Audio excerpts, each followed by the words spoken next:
Olá, tudo bem com vocês? Sejam muito bem-vindas, muito bem-vindos ao Catequese em Cristo. Estamos iniciando neste momento o encontro número 19, seguindo aquele nosso combinado de seguirmos uma temática bíblica e uma outra temática cristã. Combinado?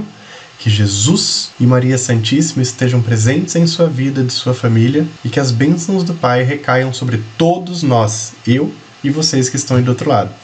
Vamos então iniciar agora o encontro 19 falando ainda sobre o Antigo Testamento, neste momento entrando num outro grupo chamado Livros Proféticos, que é o último grupo do Antigo Testamento. O livro profético, vocês vão ver que ele se subdivide em alguns outros grupos. E neste caso, estamos falando agora dos profetas maiores, vamos entender como isso tudo está organizado. Antigo Testamento, já falamos do Pentateuco, passamos dos históricos, falamos dos sapienciais e entramos agora no início dos proféticos, que ao todo são 18 livros divididos em dois grupos. Vamos conhecê-los. Estamos aqui falando dos profetas maiores, que inclui também Lamentações e Baruque. Vocês vão ver detalhes sobre esses livros daqui a pouco. E também os profetas menores. Os livros dão testemunho da vida e das ações de homens que possuem uma fé profunda. Há dois grandes objetivos na ação dos profetas: conversão e anúncio da esperança. Então esses 18 livros proféticos que nós temos têm como grande objetivo converter as pessoas, não permitir que os judeus deixassem a sua fé por opressões, por dificuldades, por desespero, por desânimo. Esse era o objetivo dos profetas, manter essa conversão viva, estejam vivos em Javé, e anunciar a esperança, especialmente pela vinda do Salvador. Vocês vão ver que muitos desses profetas previram e anunciaram a vinda de Jesus. Então, os dois grandes objetivos dos profetas. Os profetas não foram simples sonhadores do futuro, mas sim autênticos defensores da tradição abraâmica verdadeira. Já peço que nesse momento você esqueça esse entendimento de que profeta é quem fecha os olhos e vê o futuro. Não estamos falando disso. Os profetas, na verdade, são grandes pastores do povo, que conseguiam servir como um instrumento, repassando as mensagens do Pai para as pessoas, compreendemos? Não estamos falando aqui de visionários, de lunáticos, de pessoas sonhadoras. Foram homens vivos, de olhos abertos, que viviam a realidade e eram utilizados como um canal do Senhor para transformar as vidas das pessoas. Combinado? Vamos entender agora por que profetas maiores. São chamados de maiores apenas pela extensão dos seus escritos e não por importância, ok? Então, profetas maiores, livros grandes, extensos, profetas menores, livros pequenos. Apenas isso. Eles não foram mais ou menos importantes. Todos tiveram sua importância neste contexto bíblico. Então, e Lamentações e Baruque foram classificados como proféticos por seu conteúdo e características. Narram a dor israelense diante da queda de Jerusalém, ocorrida em 586 a.C., por Nabucodonosor, ok? Por isso que Lamentações e Baruque, eles entram aqui como um conjunto parceiro dos profetas maiores. A gente vai ver, inclusive, que Baruque ele foi assistente de um desses profetas. E esses livros, eles narram as mesmas temáticas apresentadas aqui. Neste caso, pelo profeta Jeremias, beleza? Então, nós temos uns profetas maiores, Isaías, Jeremias, Ezequiel e Daniel. E Lamentações e Baruque como esses livros que integram logo após Jeremias. Por isso que eu coloco eles aqui embaixo. Entendemos? Então são 4 livros de profetas maiores, Isaías, Jeremias, Ezequiel e Daniel, e 2 livros complementares, que é como se fosse um subgrupo. Beleza?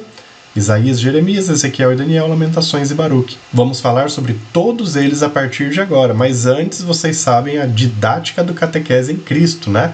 Nós estamos aqui no Antigo Testamento, passamos por esses grupos, estamos no último grupo dos livros do Antigo Testamento. Proféticos dividido em maiores e menores. Vamos falar aqui dessa grande seta que brilha, né? Nossos profetas maiores, começando por Isaías, um livro enorme, gigante, livro número 29 dos 73. Em seus 66 capítulos, nós precisamos compreender que o reino nesse tempo ainda estava dividido. Lembra que depois de Salomão, ao final do seu reinado, Salomão não tinha mais uma condição psicológica muito adequada e ele acabou tomando algumas medidas, fazendo algumas coisas que romperam o reino em dois. E isso sucedeu por séculos e séculos e séculos, com muitos reis.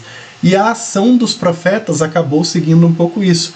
Aqueles profetas que eram do sul e os profetas que eram do norte. Então vou reforçar. No sul nós tínhamos Judá, capital Jerusalém, e um grande assédio de persas e babilônicos. Um pouquinho também dos egípcios. E no norte chamava-se Israel, capital Samaria e grande assédio de assírios e gregos, ok? E Isaías profetizou para Judá e povos do sul em meados de 750 a.C., ou seja, mais ou menos aí uns 200 anos depois da vinda de Salomão e Davi. Nascido e criado numa situação privilegiada, ele estudou e letrou-se na corte de Judá. Então Isaías era um homem muito inteligente, um homem que teve acesso a uma educação muito profunda, muito detalhada. Era um grande conhecedor das escrituras, um homem de fato que tinha acesso à corte, tinha acesso aos reis. Talvez por isso ele conseguiu ter uma ação tão forte e emblemática.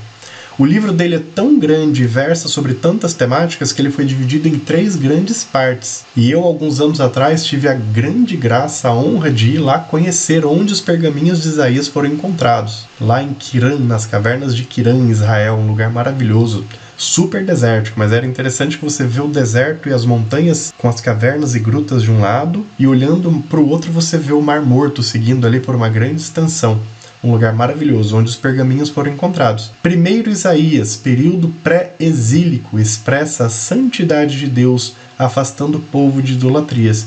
Então, na primeira parte da profecia de Isaías, chamado de primeiro Isaías, a gente está falando ainda de um período pré-exílico, onde Isaías tentava de todas as formas possíveis e imagináveis afastar o povo de idolatrias, dizendo mais ou menos assim: povo, nós não podemos errar, a gente não pode cair no pecado e na tentação, pois senão virão coisas ruins sobre nós. Mantenham-se retos, pois a justiça de Deus é sagrada. Se a gente continuar errando e se desviando dos preceitos de Javé, coisas ruins vão acontecer. E isso era Isaías alertando o povo, reforçando uma explicação que eu falei agora há pouco, que os profetas não eram simples visionários, sonhadores. Eles eram, na verdade, grandes pastores que tentavam orientar o povo, conduzir o povo num caminho de retidão. Esse era o tema e o grande objetivo de 1 Isaías. E já em 2 Isaías estamos num período de final do exílio. O povo é convocado a manter-se servo de Javé. Olha, passamos por coisas complicadas, difíceis, muito duras em função dos erros que cometemos, mas não percamos a esperança. Continuaremos sendo servos de Deus, hoje e sempre. Não é porque a gente cai e se levanta, que a gente deve negar o caminho. Continuemos vivos no caminho. Esse foi o objetivo de 2 Isaías. E já em 3 Isaías, há uma incessante busca pelo resgate às práticas que Javé solicitava, aos preceitos. Como se fosse aqui uma continuação desse pedido, dessa convocação. Então, em 3 Isaías, a pressão babilônica desvirtuou a espiritualidade do povo. Fato condenado pela profecia. Deve-se resgatar a prática das leis de Javé. E eu comento, e já comentei isso algumas vezes, e vamos comentar muitas outras. Os profetas tinham essa missão: alertar o povo para que eles não passassem por exílios e por momentos difíceis na relação com Deus. Eles acabavam passando porque erravam e se desvirtuavam, e os próprios profetas depois resgatavam. Pessoal, vocês foram alertados para não fazer coisas ruins, pois a gente iria sofrer as consequências, mas mesmo sofrendo, não vamos perder a esperança. Vocês imaginam que vida e que missão difícil e árdua desses profetas? Isaías é uma grande representação de um homem de Deus que serve mesmo na dificuldade. Então, é isso que Isaías nos apresenta. Primeiro Isaías pré-exílico, pedindo para o povo não fazer as barbáries que estavam fazendo. Em 2 Isaías, já ao final do exílio, dizendo: mantenhamos firmes em Javé, não é porque passamos por tudo que passamos que devemos abandonar Javé. Em 3 Isaías, resgatem a prática da lei de Javé. Passamos por tudo que passamos, mas devemos nos manter vivos, pois as provações vêm para nos fortalecer. Essa é a grande missão de Isaías, livro maravilhoso que diariamente quase é lido, estudado e citado nas celebrações da nossa crença cristã católica. Avançamos agora para Jeremias, o segundo profeta maior apresentado na Bíblia. Um livro também bastante extenso, 52 capítulos. E aqui ele já diz, com o olhar camponês profetizou para Judá e povos do sul, região de Jerusalém, em meados de 627 a.C., ou seja, bem depois de Isaías, mais ou menos ali uns 70, 80 anos depois de Isaías. Profetizou no período da invasão dos babilônicos. E a profecia de Jeremias também tem uma divisão. Ele divide em 4 partes. Vamos conhecer cada uma delas. Primeira parte da profecia, ele fala sobre o reinado de Josias. Foi um período de prosperidade e a profecia ela tinha como objetivo a aproximação do povo aos preceitos. Olha, pessoal, nós estamos vivendo um período muito bom, muito saudável. O reinado de Josias está trazendo prosperidade ao povo. Não vamos nos desvirtuar. Por favor, mantenham-se firmes na fé e nas orientações de Deus. Vocês percebem que o desafio dos profetas ele vai se repetir até o final desses livros, tá bom? Não estou dando aqui apenas um simples spoiler. É de fato a grande missão desses homens. Então, na primeira parte de Jeremias, nós tínhamos essa realidade. Na segunda parte da profecia foi o reinado de Joaquim, que foi o rei que sucedeu Josias. Sofreram novas tentativas de invasão e a profecia alerta para uma futura escravidão. Então, recebendo as orientações de Javé, Jeremias, como profeta que foi, dizia: pessoal, nós tivemos um período de prosperidade onde a gente pôde trabalhar e exercer a nossa espiritualidade. Agora nós estamos aqui começando a passar pelas tentações. Então se preparem, pois estamos caminhando para uma escravidão. E ainda assim o profeta não abandona sua missão. Avançamos para o reinado de Sedecias, que foi o momento em que Nabucodonosor invade, toma Jerusalém e empossa Sedecias como um rei. Imaginem que Sedecias ele foi ali um rei colocado meio que de forma combinada com Nabucodonosor, mas ele se arrepende disso e não tem como voltar atrás. Então Sedecias ele foi empossado pelo próprio Nabucodonosor quando ele invade e toma Jerusalém, na queda de Jerusalém. Entendemos? Olha aqui a batata quente que tinha na mão do profeta Jeremias, né? Ele pegou um período de prosperidade, percebeu que no reinado de Joaquim as coisas começaram a ficar muito fortes e intensas contra Israel e a invasão acontece. O exílio tem o seu início aqui com Nabucodonosor. E na quarta parte da profecia, ele fala sobre a queda de Jerusalém, onde a cidade é destruída, o povo é exilado, e Jeremias vai para o Egito, como forma de preservar a sua vida e continuar sendo um servo de Deus até o último dia da sua morte. Então essa é a maravilhosa profecia de Jeremias. O profeta que estava presente, escrevendo, relatando e agindo em nome de Javé, frente a essa opressão horrível e absurda que os israelitas passaram pelos babilônicos, liderados, claro, por Nabucodonosor na época. Então falamos de Isaías e Jeremias, vamos avançar. Agora nós temos aqueles 2 livros que eu comento que descendem, que derivam um pouco de Jeremias. Vamos falar aqui das Lamentações, que é o livro número 31 dos 73 livros bíblicos, possivelmente escrito pelo próprio Jeremias após a invasão babilônica.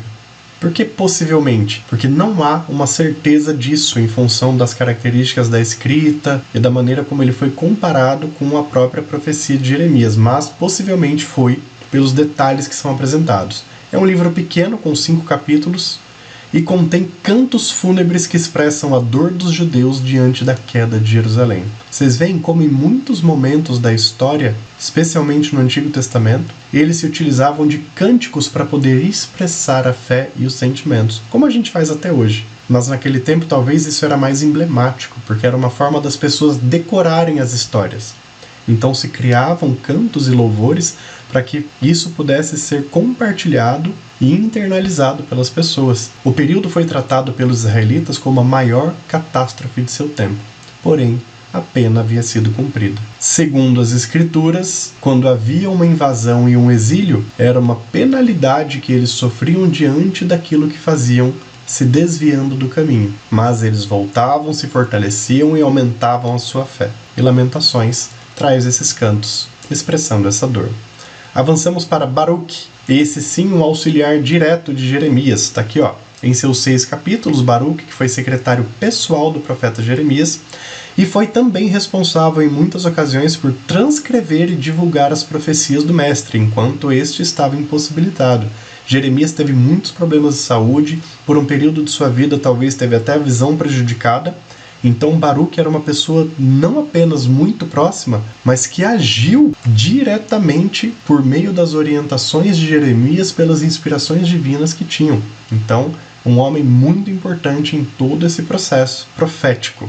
Mesmo com vocação profética, o livro não foi necessariamente escrito por ele. E isso, vocês já perceberam e vão perceber, que muitos livros atribuídos a alguém não necessariamente foram escritos por essa pessoa. Às vezes foram relatos unidos, juntados por especialistas da época, por estudiosos, que conseguiam transcrever de uma maneira organizada tudo que aquele personagem, que aquela personalidade tinha passado. É o caso de Baruque. Possivelmente, estudiosos que conheceram os fatos, as informações, transcreveram e deixaram isso como um registro perpétuo para toda a história. O livro intenta a preservação do sentimento religioso por parte dos israelitas dispersos pelo mundo após a destruição de Jerusalém. Então, Baruque, secretário pessoal de Jeremias e responsável por transcrever muitas de suas profecias, está aqui preservando o sentimento e resgatando essa vocação espiritual do povo de Deus. Avançamos agora para os 2 últimos livros dos profetas maiores, Ezequiel, livro número 33 dos 73, Proféticos Profetas Maiores Ezequiel. Em seus 48 capítulos, ele profetizou em pleno período de exílio babilônico. Então Ezequiel viveu todo aquele período do exílio, que coisa impressionante, fantástica, e por isso ele conseguiu revelar tantas coisas importantes que sustentam a nossa fé até os dias de hoje.